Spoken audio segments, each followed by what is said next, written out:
Good day everyone. We are Group 5 Lumusing and our topic for today is Asian regionalism. Before we get started, let me introduce myself and let my groupmate introduce themselves. I'm Angel Pei from Group 5 Lumusing. Hello everyone, I am Sunshine Reyes and I am from Group 5 Lumusing. My name is Alvin Ernie Santos from Group 5 Lumusing. I'm Eliza Reyes from Group 5 Lumosing, and now we will begin in our discussion. Good day everyone. First, relationship of globalization to Asia, region in Asia that impact by globalization. So, ano ang bottom line? What's the impact of globalization sa Asia? Well, it's a mixed bag. May good and bad sa Asia. Ngayon, may pinakamalaking share ng global GDP, which is great. China and India are driving a lot of that growth. Pero nandyan pa rin yung poverty, gutom at social inequalities. Halimbawa, while cities like Tokyo and Singapore are incredibly wealthy, maraming rural areas sa Asia ang naghihirap pa rin. So, globalization has both helped and hurt us. We need to learn from what happened in the past. Magtutulungan tayo sa region natin and make sure na hindi natin nakakalimutan yung mga nahihirapan. Dapat critical tayo at magtrabaho para sa magandang future ng Asia. Political aspect. So colonialism particularly Asia totally changed the political scene. Think of Portugal, Netherlands, and Britain, all grabbing sources like it was a free-for-all shopping spree.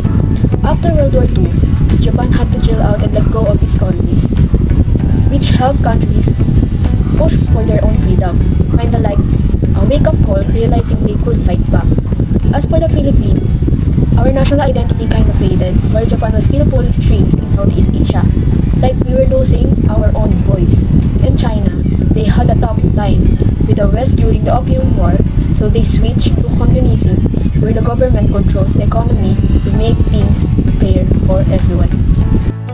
Economic aspect. Okay, let's talk about Asia and globalization. Una, yung Asian tigers countries like South Korea and Singapore. Ang sekreto nila, nagtutulungan yung gobyerno at mga malalaking negosyo.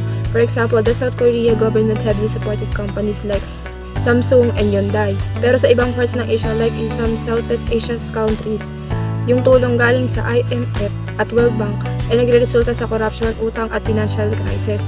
Remember, the Asian financial crisis in the late 90s dahil sa poor governance, nagkaroon tayo ng problema.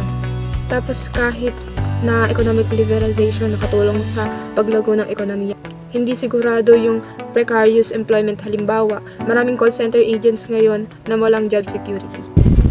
For social and cultural aspects, colonialism and globalization are turning our culture into a mock world, where everything's becoming westernized. Like everyone wants to be a Kano. This makes the gap between the rich and poor even wider. Look at people living in shanties while others are chilling at Starbucks. Fast food like McDonald's is replacing our traditional food. And even our music, clothes, and movies are becoming more and more Western. It's important to realize how much globalization affects our culture so we don't totally lose ourselves. We gotta be aware and find ways to keep our own identity while still enjoying the good stuff from other cultures. Like, So ngayon tutukan natin yung second relation of Asia to globalization, so regionalism and springboard. So yung second relation of Asia to globalization ay regionalism as a springboard. So ibig sabihin nito yung bagong tuloy ang nasabi yung Asia sa globalization natin. So dumaan muna sila sa regionalism o sa mas malakas sa pagtutulungan ng bansa sa Asia sa loob ng kanilang rehiyon. So yung ano nga ba yung regionalism? So pagbuo ng mga samahan gaya ng Asian, Pacific, sa economic cooperation ng IPEC, so APEC, so at iba pang magtungan ng mga ekonomiya sa seguridad at struktura. So yung regionalism ay tumutukoy sa proseso ng mga mas malalakas sa pagtutulungan yung mga bansa sa loob ng isang rehiyon. So upang mapalakas yung mga kanilang ekonomiya, lalo sa politika, saka sa seguridad at yung kultura.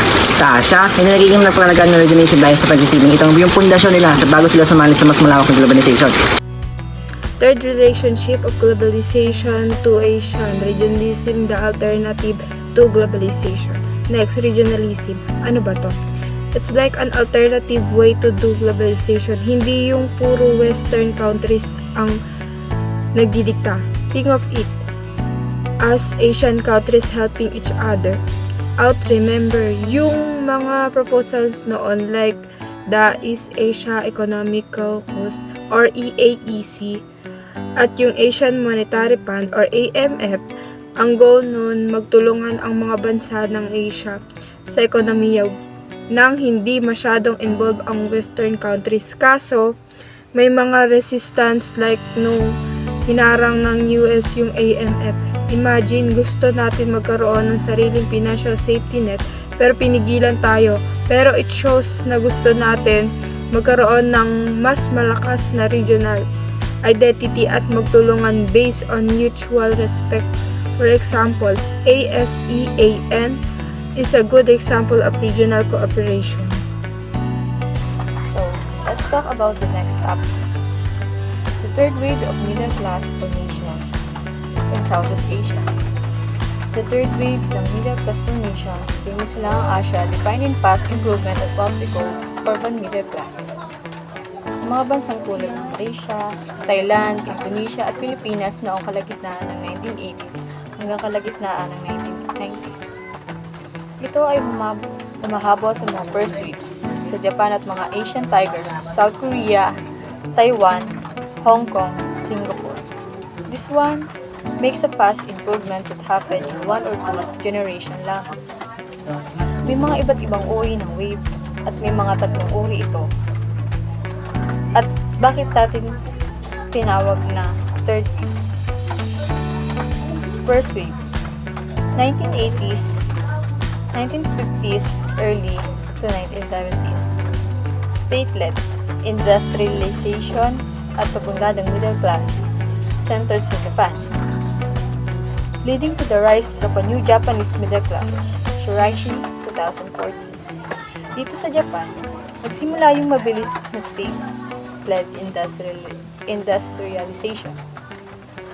Ibig sabihin, yung gobyerno mismo ang nanguna at nagplano kung paano palakasin ang industriya tulad ng manufacturing at technology.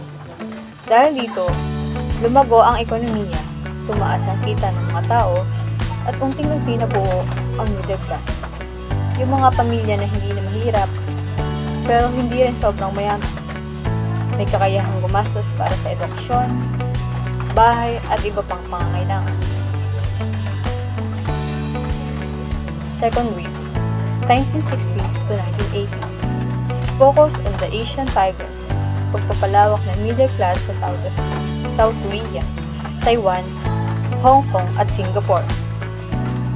Second wave, Asian tigers 1960s to 1980s. Dito naman pumasok yung mabilis na pag-unlad ng South Korea, Taiwan, Hong Kong, at Singapore. Tinawag silang Asian tigers kasi sobrang bilis at lakas ng kanilang economic growth, parang tigers sa Asia. Because of industrialization, export-oriented, manufacturing, at strong government policies, dumami ang trabaho at tumaas ang kita ng mga tao. That's why nagkaroon ng pagpapalawak ng middle class. Ibig sabihin, mas maraming tao ang nakalabas sa kahirapan at nagkaroon ng mas stable na pamumuhay, edukasyon at oportunidad. Lastly is third wave, mid-1980s to mid-1990s. Extended to Malaysia, Thailand, Indonesia, and some degree. The Philippines sa pagitan ng kalagitnaan ng 1980s at kalagitnaan ng 1990s. Mabilis na nabuo ang ganitong uri sa Malaysia, Thailand, Indonesia, at bahagi ng Pilipinas. Salamat sa globalisasyon. Dayuhang pag-iinvest, murang gawaan, likas yaman at pagbubukas ng merkado ng pananalapi. This period, nakita ang lahat na these societies rapidly developing middle class in just a generation or 2 o 2 henerasyon. Fuel ng globalization, foreign direct investment or tinatawag nating FDI, cheaper labor costs,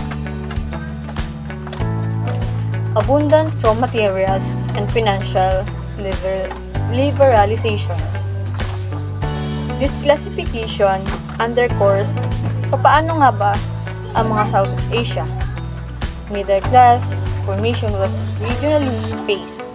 Kasama ang gobyerno na nag-encouragement and sa global integration playing the pivotal roles in 2008.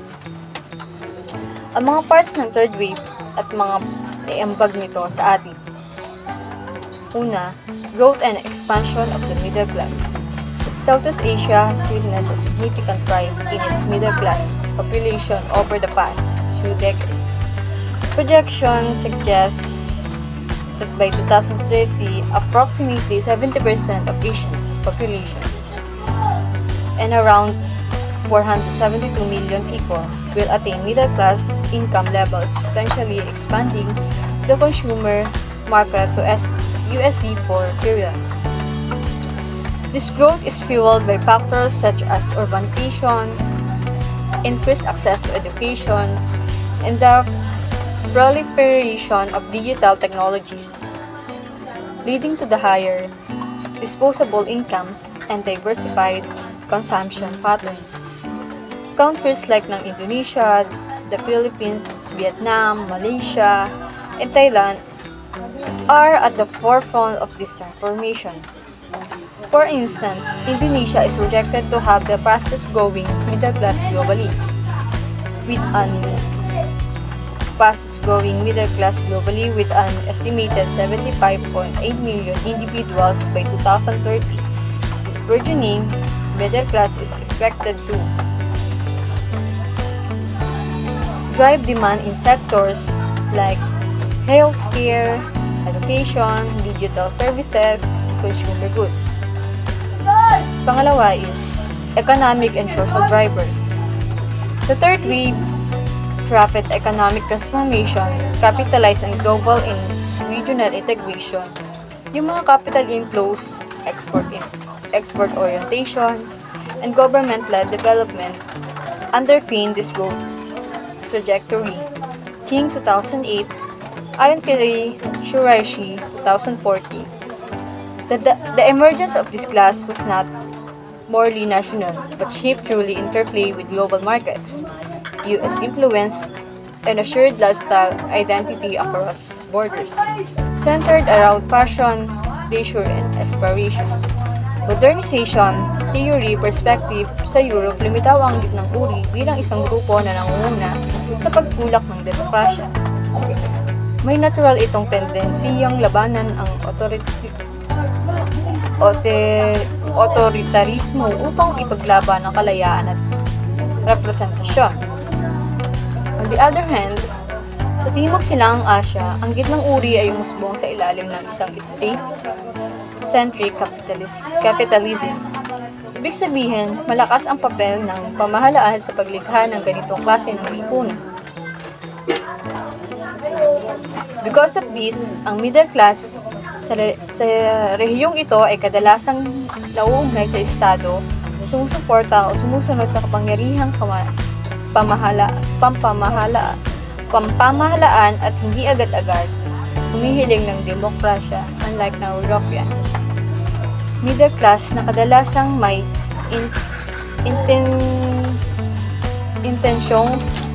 kompetensyon sa state at magdemand ng reforma.